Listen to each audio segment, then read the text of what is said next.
Hey everybody, welcome back. We're continuing our reading of the Federalist Papers. We're in essay number 21, titled Other Defects of the Present Confederation. It's written by Alexander Hamilton. It's a historical text, okay? The want of mutual guarantee of the state governments is another kind of capital imperfection in the federal plan. There is nothing of this kind declared in the articles that compose it, and to imply a tacit guarantee from considerations of utility would be still a more flagrant departure from the clause which has been mentioned, than to apply a tacit power of coercion from the like considerations. The want of a guarantee, though it might in its consequences endanger the Union, does not so immediately attack its existence as the want of a constitutional sanction to its laws. So notice this constitutional sanction of its laws. That's what's going to help preserve the Union. You're unified because of the Constitution, right? You're beholden to its laws. Without a guarantee, the assistance to be derived from the Union in repelling those domestic dangers, which may sometimes threaten the existence of the state constitutions, must be renounced. So, without a guarantee of assistance, which was the constitution of this, the sanctified constitution of the Union, right? So without that guaranteed union, how are you going to repel domestic problems, right? Because remember, he contends that the point of joining the Union is to secure more peace and liberties throughout the land, right? Instead of having factions of little city-states warring with each other, you would have one unified force that would try to keep the peace as best as it can within the land, and other things as well. But domestic dangers, if they get out of control, and they will cause a problem to the unity of the states, right? Usurpation may rear its crest in each state and trample upon the liberties of the people, while the national government could legally do nothing more than behold its encroachments with indignation and regret. So look at that. See, this is very important. So a national government is not just supposed to just watch how it slowly encroaches and gets worse and worse and worse, and all they do is go, oh, I regret this, but I'm not going to legally do anything because I can't, right? He's like, no, it needs to be healthy. It needs to be able to squash any domestic dangers that threaten the existence of the state constitutions and, by extension, the Union itself, right? A successful faction may erect a tyranny on the ruins of order and law, while no succor could constitutionally be afforded by the Union to the friends and supporters of the government.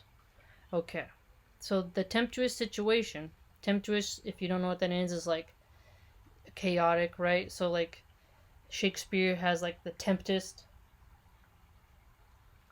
in one of his, stories. Not much to do about nothing. That play wants to do about nothing. Prospero causes a tempest, so it's like a really rocky, stormy thing. So when he's saying that there's a very chaotic time, but he wrote it, in a beautiful way. So if you didn't get what tempest situation is, now you can kind of encapsulate that. From which Massachusetts has scarcely emerged evinces that dangers of this kind are not merely speculative. Aha, so they're real threats. This is not just a bunch of theories he's contending, right? Who can determine what might have been the issue of her late convulsions if the malcontents had been heeded by a Caesar or a Cromwell? Ooh, by a Caesar or a Cromwell, he says. Oh, I want to read more about Cromwell, man. That is a figure we totally have to read about. Just too cool. Who can predict what effect a despotism established in Massachusetts would have upon the liberties of New Hampshire or Rhode Island, of Connecticut or New York? See, how he ended that? That's a beautiful way to do it. It's that's the Americana way of speaking right here. Is when you think of that, you think of how he worded that. He established despotism. So when he mentioned Caesar and Cromwell, ancient Rome, and believe that was England. Yes. The Tudors. England. Yes. Tudors were England.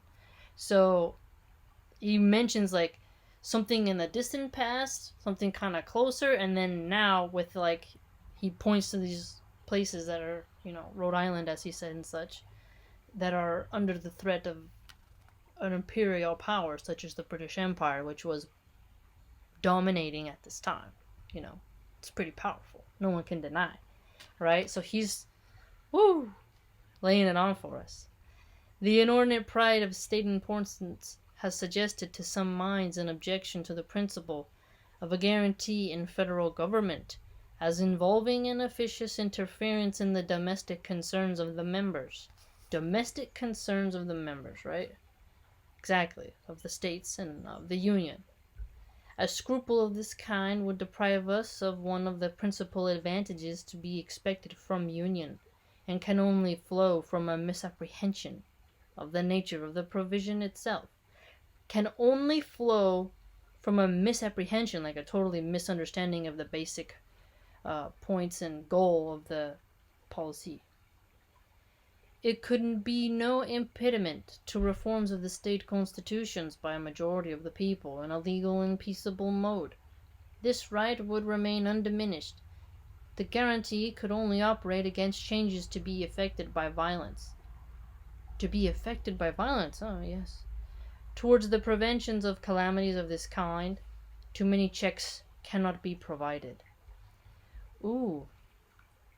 Towards the preventions of calamities, so in order to prevent it, too many checks cannot be provided. So there's never a final goalpost. The peace of society and the stability of government depend absolutely on the efficacy of the precautions adopted on this head. Okay, so the head, which is preventing, violence and within your land, domestic disputes, right? Domestic issues. So that's where you have to stem it from, essentially. Where the whole power of the government is in the hands of the people, there is the less pretense for the use of violent remedies in partial or occasional distempers of the state. Okay, so that's an interesting statement right there. So if people have more power in what their government does, they contend that there will be less distempers inflicted upon people, but I don't know, man. Let's see. The natural cure for an ill administration in a popular or representative constitution is a change of men. Okay, so the system remains, but you exchange the bad for the good, right? You bring in the good people, you kick out them, but you leave the system intact. A guarantee by the national authority would be as much leveled against the usurpations of rulers, against the ferments and outrages of faction. Aha! So the Constitution is going to help prevent a usurper from getting hold of it. Did you catch that?